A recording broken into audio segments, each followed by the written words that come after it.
नमस्कार साथियों, मैं सुभी जायसवाल लोक बात द्वारा प्रस्तुत कहानियों के काफिले में आज प्रस्तुत कर रही हूँ अज्ञेय की कहानी गैंग्रीन।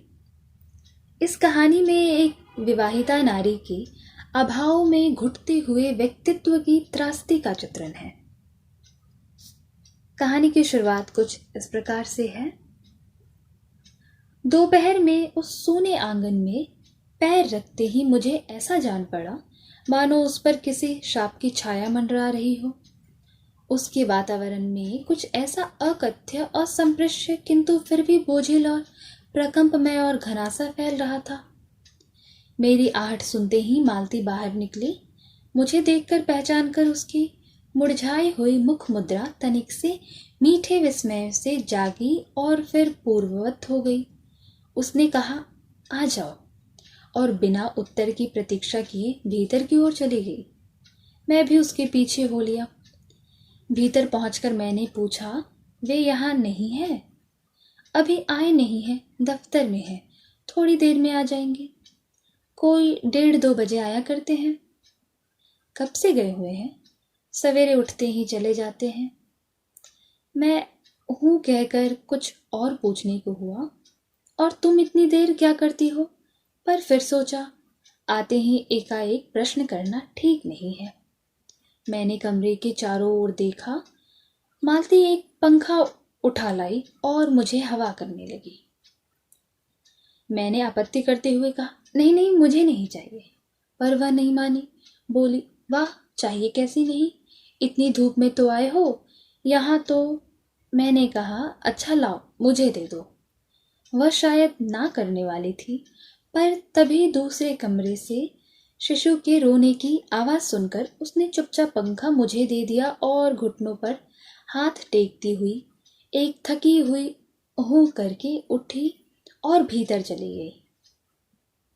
मैं उसे जाते हुए दुबले शरीर को देखकर सोचता रहा, यह क्या है? यह कैसी छाया सी इस घर पर छाई हुई है?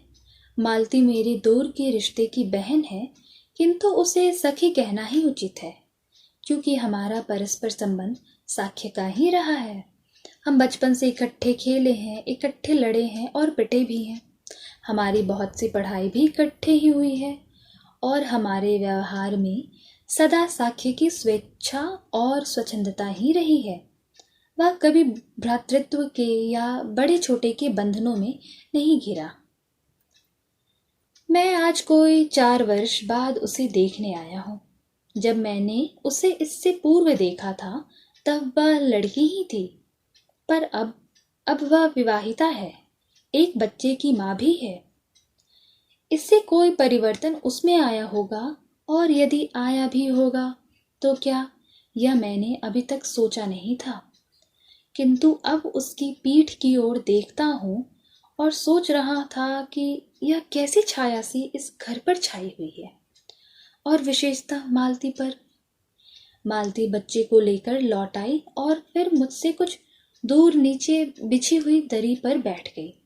मैंने अपनी कुर्सी घुमाकर कुछ उसकी ओर उन्मुख होकर पूछा, इसका नाम क्या है? मालती ने बच्चे की ओर देखते हुए उत्तर दिया, नाम तो कोई निश्चित नहीं है, वैसे टीटी कहते हैं। मैंने उसे बुलाया, टीटी टीटी आजा। पर वह अपनी बड़ी बड़ी आंखों से मेरी ओर देखता हुआ अपनी माँ से चिपट गया और रुआंसा सा होकर रोने लगा। मालती ने फिर उसकी ओर एक नजर देखा और फिर बाहर आंगन की ओर देखने लगी। काफी देर मौन रहा। थोड़ी देर तक तो वह मौन आकस्मिक ही था, जिसमें मैं प्रतीक्षा में था कि मालती कुछ पूछे। किंतु उसके बाद एकाएक मुझे ध्यान हुआ, मालती ने तो कोई बात ही नहीं की। यह भी नहीं पूछा कि मैं कैसा हूँ, कैसे आया हूँ, बस चुप बैठी है। क्या विवाह के 2 वर्ष में ही वह इतने दिनों की बात भूल गई, या अब मुझे दूर इस विशेष अंतर पर रखना चाहती थी, क्योंकि वह निर्बाध स्वच्छंदता अब तो नहीं हो सकती, पर फिर भी ऐसा मौन जैसा अजनबी से भी नहीं होना चाहिए। मैंने कुछ खिन्न सा होकर दूसरी ओर देखते हुए कहा, जान पड़ता है तुम्हें मेरे आने से विशेष प्रसन्नता नहीं हुई। उसने एकाएक चौंक कर कहा, हूँ? यह हूँ प्रश्न सूचक था, किंतु इसीलिए नहीं कि मालती ने मेरी बात नहीं सुनी थी, केवल विस्मय के कारण। इसीलिए मैंने अपनी बात दोहराई नहीं, चुपचाप बैठा रहा। मालती कुछ बोली ही नहीं। थोड़ी देर बाद मैंने उसकी ओर देखा। वह एकटक्की लगाए हुए मेरी ओर ही देख रही थी, किंतु मेरे उधर उन्मुक्त होते ही उसने आंखें नीची कर ली। फिर भी मैंने देखा, उन आंखों में कुछ विचित्र सा भाव था, मानो मालती के भीतर कहीं कुछ चेष्टा कर रहा हो। नमस्कार। किसी बीती हुई बात को याद करके, किसी बिखरे हुए वायुमंडल को पुनः जगाकर गतिमान करने की, कभी किसी टूटे हुए व्यवहार तंतु को पुनर्जीवित करने की और चेष्टा में सफल न हो रहा हो। वैसे जैसे बहुत देर से प्रयोग में न लाए हुए अंग को व्यक्ति एकाएक उठाने लगे और पाए कि वह उठता ही नहीं। मुझे ऐसा जान पड़ा मानो किसी जीवित प्राणी के गले में किसी मृत जंतु का तोंक डाल दिया गया हो। वह उसे उतार कर फेंकना चाहे पर उतार न पाए। तभी किसी ने किवाड़ खटखटाने की आवाज दी। मैंने मालती की ओर देखा, पर वह हिली नहीं। जब किवाड़ दूसरी बार खटखटाए गए, तब वह शिशु को लेकर अलग करके उठी और किवाड़ खोलने लगी। वे यानी मालती के पति आए थे। मैंने उन्हें पहली बार देखा था, यद्यपि फोटो में उन्हें पहचानता था। परिचय हुआ। मालती खाना तैयार करने आंगन में चली गई और हम दोनों भीतर बैठकर बातचीत करने लगे। उनकी नौकरी के बारे में, उनके जीवन के बारे में, उस स्थान के बारे में और ऐसे विषयों के बारे में जो पहले परिचय पर उठा करते हैं, एक तरफ का स्वर साक्षात कवच बनकर। मालती के पति का नाम है महेश्वर। वह एक पहाड़ी गांव में सरकारी डिस्पेंसरी के डॉक्टर हैं। उनकी हैसियत से इन क्वार्टरों में रहते हैं। प्रातःकाल 7 बजे डिस्पेंसरी चले जाते और 1:30 या 2 बजे लौटते हैं। उसके बाद दोपहर भर छुट्टी रहती। केवल शाम को 1-2 घंटे फिर चक्कर लगाने के लिए चले जाते हैं। डिस्पेंसरी के साथ छोटे से अस्पताल में पड़े हुए रोगियों को देखने और अन्य ज़रूरती हिदायतें करने उनका जीवन भी बिल्कुल एक निर्देश्य ढर्रे पर चल रहा था। नित्य वही काम, उसी प्रकार के मरीज, वही हिदायतें, वही नुस्खे, वही दवाइयाँ वह स्वयं उकताते हुए हैं। और इसीलिए और साथ ही इस भयंकर गर्मी के कारण वह अपने फुर्सत के समय में भी सुस्त ही रहते हैं। मालती हम दोनों के लिए खाना ले आई। मैंने पूछा, तुम नहीं खाओगी या खा चुकी? महेश्वर बोले, कुछ हंसकर बोले, वह पीछे खाया करती है। पति 2:30 बजे खाना खाने आते हैं, इसीलिए पत्नी 3 बजे तक भूखी बैठी रहती है। महेश्वर खाना आरंभ करते हुए मेरी ओर देखकर बोले, आपको तो खाने का मज़ा क्या ही आएगा, ऐसे बेवक्त खा जो रहे हैं। मैंने उत्तर दिया, वाह, देर से खाने पर तो और भी अच्छा लगता है। भूख बढ़ी हुई होती है, पर शायद मालती बहन को कष्ट होगा। मालती टोक कर बोली, ओह, मेरे लिए तो यह नई बात नहीं है, रोज ही ऐसा होता है। मालती बच्चे को गोद में लिए हुई थी। बच्चा रो रहा था, पर उसकी ओर कोई भी ध्यान नहीं दे रहा था। मैंने कहा, यह रोता क्यों है? मालती बोली, हो ही गया है चिड़चिड़ा सा, हमेशा ही रोता रहता है। फिर बच्चे को डॉक्टर डांट कर चुप करा दिया, जिससे वह और भी रोने लगा। मालती ने भूमि पर बिठा दिया और बोली, अच्छा रो ले, और रोटी लेने आंगन की ओर चली गई। जब हमने भोजन समाप्त किया तब 3 बजने वाले थे। महेश्वर ने बताया कि उन्हें आज जल्दी अस्पताल जाना है। वहाँ 1-2 चिंताजनक केस आए हुए हैं जिनका ऑपरेशन करना पड़ेगा। 2 की तो शायद टांग काटनी पड़े, गैंग्रीन हो गया है। थोड़ी ही देर में वह चले गए। मालती किवाड़ बंद कर आई और मेरे पास बैठने ही लगी थी कि मैंने कहा, अब खाना तो खा लो, मैं उतनी देर टीटी से खेलता हूँ। वह बोली, खा लूंगी, मेरे खाने की कौन बात है, किंतु चली गई। मैं टीटी को हाथ में लेकर झुलाने लगा, जिससे वह कुछ देर के लिए शांत हो गया। दूर शायद अस्पताल में ही 3 खड़के। एकाएक मैं चौंका। मैंने सुना मालती वही आंगन में बैठे अपने आप ही एक लंबी सी थकी हुई सांस के साथ कह रही थी, 3 बज गए। मानो बड़ी तत्परता के बाद कोई कार्य संपन्न हुआ हो। थोड़ी ही देर में मालती फिर आ गई। मैंने पूछा, तुम्हारे लिए कुछ बचा भी था? सब कुछ तो बहुत था। हाँ, बहुत था। भाजी तो सारी मैं ही खा गया था। वहां बचा कुछ होगा? नहीं, यूं ही रोक तो ना जमाओ कि बहुत था। मैंने हंसकर कहा। मालती मानो किसी और विषय की बात करती हुई बोली, यहाँ सब्जी वब्जी तो कुछ होती ही नहीं। कोई आता जाता है तो नीचे से मंगा लेते हैं। मुझे आए 15 दिन हुए हैं। जो सब्जी साथ लाए थे वही अभी बरती जा रही है। मैंने पूछा, नौकर कोई नहीं है? कोई ठीक मिला नहीं। शायद 2-1 दिन में हो जाए। बर्तन भी तुम ही मांजती हो?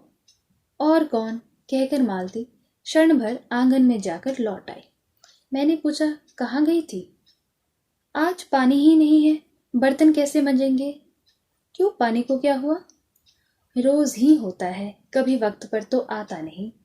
आज शाम को 7 बजे आएगा, तब बर्तन मांजूंगी। चलो, तुम्हें 7 बजे तक तो छुट्टी हुई। कहते हुए मैंने मन ही मन सोचा, अब इसे रात के 11 बजे तक काम करना पड़ेगा। छुट्टी क्या खाक हुई? यही उसने कहा। मेरे पास कोई उत्तर नहीं था, पर मेरी सहायता टीटी ने कर दी। एकाएक फिर रोने लगा और मालती के पास जाने की चेष्टा करने लगा। मैंने उसे दे दिया। थोड़ी देर फिर मौन रहा। मैंने जेब में अपनी नोटबुक निकाली और पिछले दिनों के लिखे हुए नोट देखने लगा। तब मालती को याद आया कि उसने मेरे आने का तो कारण ही नहीं पूछा और बोली, यहाँ आए कैसे? मैंने कहा, अच्छा, तो अब याद आया। तुमसे मिलने आया था, और क्या करने। तो 2-1 दिन रुकोगे ना? नहीं, कल चला जाऊंगा, जरूरी जाना है। मालती कुछ नहीं बोली, कुछ खिन्न सी हो गई। मैं फिर नोटबुक की तरफ देखने लगा। थोड़ी देर बाद मुझे ध्यान हुआ, मैं तो यहाँ मालती से मिलने आया हूँ, किंतु यहाँ तो नोटबुक लेकर बैठ गया। यहाँ मालती बात करने के लिए बैठी है और मैं पढ़ रहा हूँ। पर बात भी क्या की जाए। मुझे ऐसा लग रहा था कि इस घर पर जो छाया घिरी हुई है वह अज्ञात रहकर भी मानो मुझे भी वश कर रही है। मैं भी वैसा ही नीरस निर्जीव सा हो रहा हूँ, जैसे यह घर, जैसी मालती। मैंने पूछा, तुम पढ़ती लिखती नहीं? मैं चारों ओर देखने लगा कि कहीं किताबें दिख पड़े। यहाँ, कहकर मालती थोड़ा सा हंस दी। वह हंसी कह रही थी, यहाँ पढ़ने को क्या? मैंने कहा, अच्छा, मैं वापस जाकर जरूर कुछ पुस्तकें भेज दूंगा। और वार्तालाप फिर समाप्त हो गया। थोड़ी देर बाद मालती ने फिर पूछा, आए कैसे हो? लॉरी से? पैदल? इतनी दूर? बड़ी हिम्मत की। आखिर तुमसे मिलने आया हूं। ऐसे ही आए हो? नहीं, कूली पीछे आ रहा है सामान लेकर। मैंने सोचा बिस्तर ले लूं। अच्छा किया, यहाँ तो बस। कहकर मालती चुप रह गई और फिर बोली, तब तुम थके होगे, लेट जाओ। नहीं, बिल्कुल नहीं थका। रहने भी दो। थके नहीं? भला थके कैसे नहीं? और तुम क्या करोगी? मैं बर्तन मांज रखती हूँ, पानी आएगा तो धुल जाएंगे। थोड़ी देर में मालती उठी और चली गई, टीटी को साथ लेकर। तब मैं भी लेट गया और छत की ओर देखने लगा। मेरे विचारों के साथ आंगन से आती हुई बर्तनों के घिसने की खन खन ध्वनि मिलकर एक विचित्र स्वर उत्पन्न करने लगी, जिसके कारण मेरे अंग धीरे धीरे ढीले पड़ने लगे। मैं ऊँघने लगा। एकाएक वह एक स्वर टूट गया, मौन हो गया। इससे मेरी तंद्रा भी टूटी। उस मौन में मैं सुनने लगा, 4 खड़क रहे थे और इसी का पहला घंटा सुनकर मालती रुक गई थी। वही 3 बजने वाली बात मैंने फिर देखी। अब की बार और उग्र रूप में मैंने सुना, मालती एक बिल्कुल अनैच्छिक अनुभूति ही नीरस यंत्रवत, वह भी थके हुए यंत्र के स्वर में कह रही है, 4 बज गए। मानो इस अनैच्छिक समय गिनते गिनते में ही उसका मशीन तुल्य जीवन बीतता हो, वैसे ही जैसे मोटर का स्पीडोमीटर यंत्रवत फासला नापता जाता है और यंत्रवत विश्रांत स्वर में कहता है कि मैंने अपने अंतिम शून्य पल का इतना अंश तय कर लिया है, न जाने कब कैसे मुझे नींद आ गई। तब 6 कभी के बज चुके थे जब किसी के आने की आहट से मेरी नींद खुली और मैंने देखा कि महेश्वर लौट आए हैं और उनके साथ ही बिस्तर लिए हुए मेरा कूली भी लौट आया है। मैं मुंह धोने के लिए पानी मांगने को ही था कि मुझे याद आया, पानी नहीं होगा। मैंने हाथों से मुंह पोंछते पोंछते महेश्वर से पूछा, आपने बड़ी देर कर दी। उन्होंने चिंतित ग्लानि भरे स्वर से कहा, हाँ, आज वह गैंग्रीन का ऑपरेशन ही करना पड़ा। एक कराया हूँ, दूसरे को एम्बुलेंस में बड़े अस्पताल भिजवा दिया है। मैंने पूछा, गैंग्रीन कैसे हो गया? एक कांटा चुभा था, उसी से हो गया। बड़े लापरवाह लोग होते हैं यहाँ के। मैंने पूछा, यहाँ आपको केस अच्छे मिल जाते हैं? आय के लिहाज से नहीं, डॉक्टरी के अभ्यास के लिए। बोले, हाँ, मिल ही जाते हैं। यही गैंग्रीन हर दूसरे चौथे दिन एक केस आ जाता है। नीचे बड़े अस्पताल में भी मालती आंगन से ही सुन रही थी, अब आ गई। बोली, हाँ, केस बनाते देर क्या लगती है? कांटा चुभा था, इस पर टांग काटनी पड़े, यह भी कोई डॉक्टरी? हर दूसरे दिन किसी की टांग किसी की बाह काट आते हैं, इसी का नाम है अच्छा अभ्यास। महेश्वर हंसकर बोले, न काटे तो उसकी जान गंवाएंगे। हाँ, पहले तो दुनिया में कांटे ही नहीं होते थे। आज तक तो सुना नहीं था कि कांटों के चुभने से मर जाते हैं। महेश्वर ने उत्तर नहीं दिया, मुस्कुरा दिए। मालती मेरी ओर देखकर बोली, ऐसे ही होते हैं डॉक्टर, सरकारी अस्पताल है ना, क्या परवाह है। मैं तो रोज ही ऐसी बातें सुनती हूँ, अब कोई मर मुड़ जाए तो ख्याल ही नहीं आता। पहले तो रात रात भर नींद नहीं आती थी। तभी आंगन के खुले हुए नल ने कहा, टिप टिप। मालती ने कहा, पानी आ गई, और फिर उठकर चली गई। खनखनाहट से हमने जाना बर्तन धोए जाने लगे हैं। टीटी महेश्वर के टांगों के सहारे खड़ा मेरी ओर देख रहा था। अब एकाएक उन्हें छोड़कर मालती की ओर खिसकता हुआ चला। महेश्वर ने कहा, उधर मत जा, और उसे गोद में उठा लिया। वह मचलने लगा और चिल्ला चिल्ला कर रोने लगा। महेश्वर बोले, अब रो रो कर सो जाएगा, तभी घर में चैन होगी। मैंने पूछा, आप लोग भीतर ही सोते हैं? गर्मी तो बहुत होती है। होने को तो मच्छर भी बहुत होते हैं, पर यह लोहे के पलंग उठाकर बाहर कौन ले जाए। अब की नीचे जाएंगे तो चारपाई ले आएंगे। फिर कुछ रुककर बोले, अच्छा, तो बाहर ही सोएंगे। आपके आने का इतना लाभ भी होना चाहिए।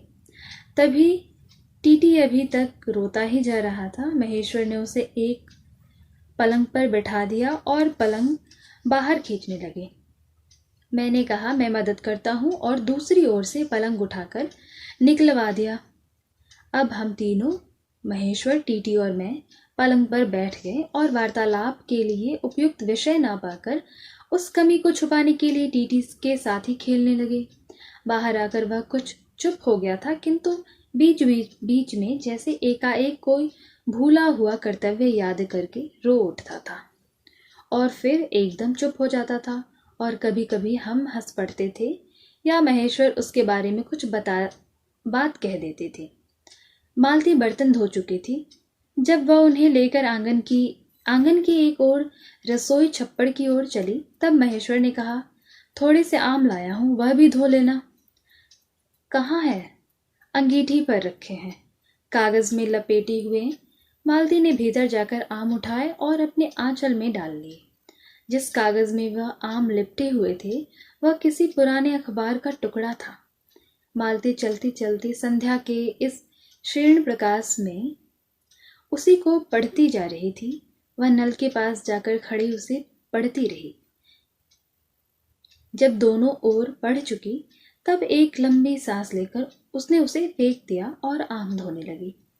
मुझे एकाएक याद आया, बहुत दिनों की बात थी जब हम स्कूल में भर्ती हुए थे, जब हमारा सबसे बड़ा सुख, सबसे बड़ी विजय थी हाजिरी हो चुकने के बाद चोरी से क्लास से निकल भागना और स्कूल के कुछ दूर पर आम के बगीचे में पेड़ों में चढ़कर कच्ची अमियां तोड़ तोड़ कर खाना। मुझे याद आया कभी जब मैं भाग आता और मालती नहीं आ पाती थी, तब मैं भी खिन्नसा लौट आया करता था। मालती कुछ नहीं पढ़ती थी, उसके माता पिता तंग थे। एक दिन उसके पिता ने उसे एक पुस्तक ला कर दी और कहा कि इसके 20 पेज रोज पढ़ा करो। हफ्ते भर बाद मैं देखूंगा कि इसे समाप्त कर चुकी हो या नहीं, नहीं तो मार मार कर चमड़ी उधेड़ दूंगा। मालती ने चुपचाप किताब ले ली, पर क्या उसने पढ़ा? वह नित्य ही उसके 10 पन्ने 20 पेज फाड़ कर फेंक देती, अपने खेल में किसी भांति फर्क न पड़ने देती।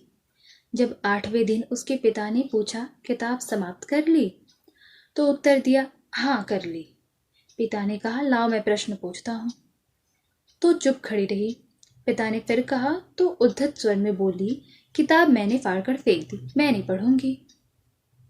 उसके बाद वह बहुत पिटी, पर वह अलग बात है। इस समय मैं यही सोच रहा था कि वही उद्धत और चंचल मालती आज कितनी सीधी हो गई है, कितनी शांत और एक अखबार के टुकड़े को तरसती है।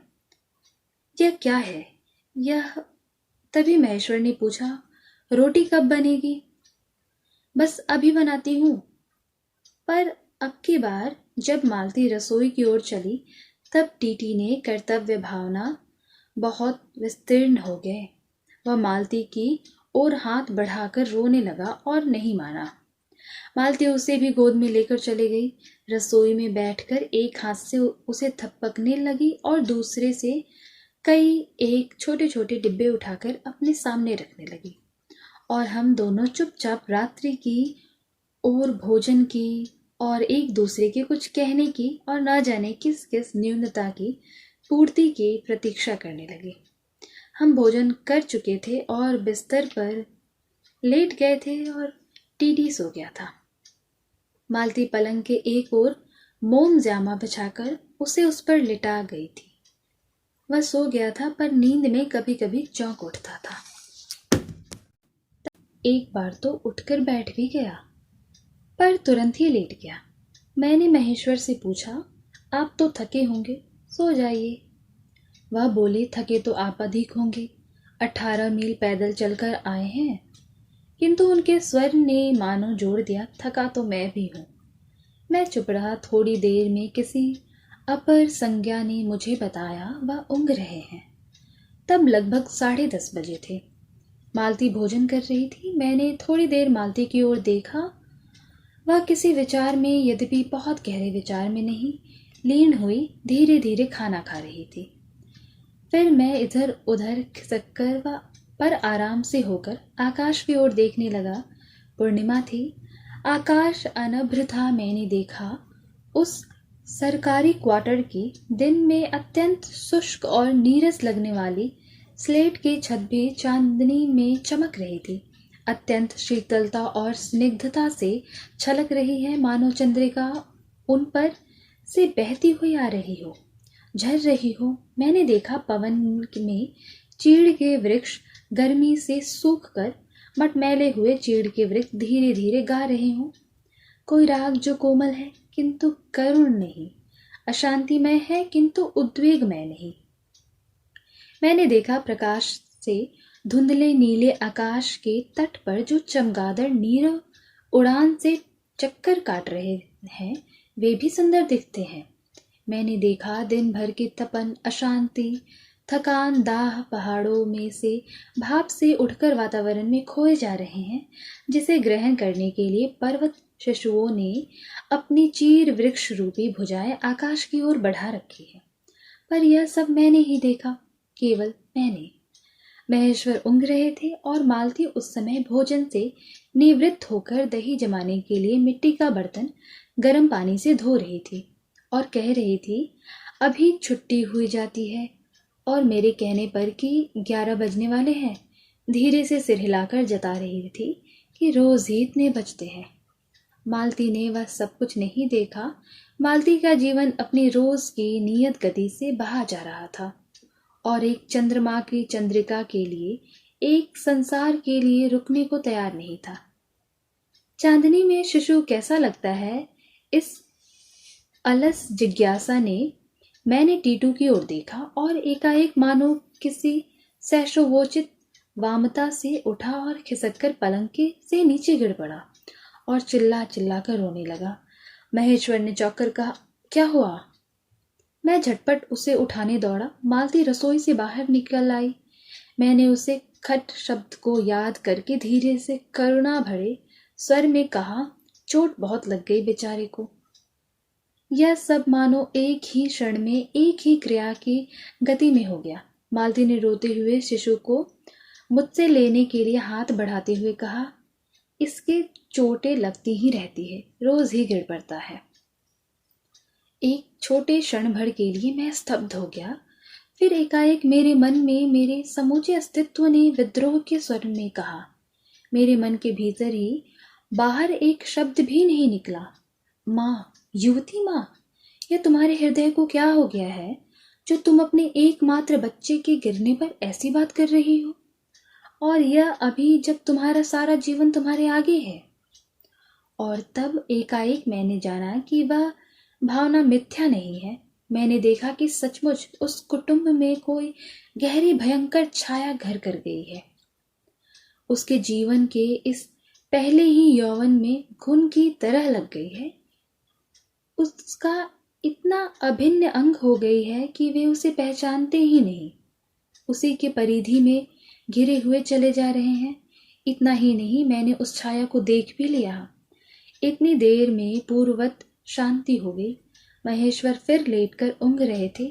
टीटी मालती से लेटे हुए शरीर से चिपटकर चुप हो गया था, यद्यपि कभी एक आध सस्किया उसके छोटे से शरीर को हिला देती थी। मैंने अनुभव करने लगा कि बिस्तर अच्छा सा लग रहा है।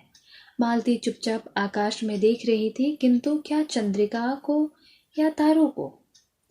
तभी 11 का घंटा बजा। मैंने अपनी भारी हो रही पलकें उठाकर अकस्मात किसी अस्पष्ट प्रतीक्षा से मालती की ओर देखा। 11 के पहले घंटे की खड़कन के साथ ही मालती की छाती एकाएक पफोले की भांति उठी और धीरे धीरे बैठने लगी, और घंटा ध्वनि के कंपन के साथ ही मूक हो जाने वाली आवाज में उसने कहा, 11 बज गए। और कहानी यहीं समाप्त होती है। कहानी आपको कैसी लगी, अपनी प्रतिक्रिया जरूर दें। धन्यवाद।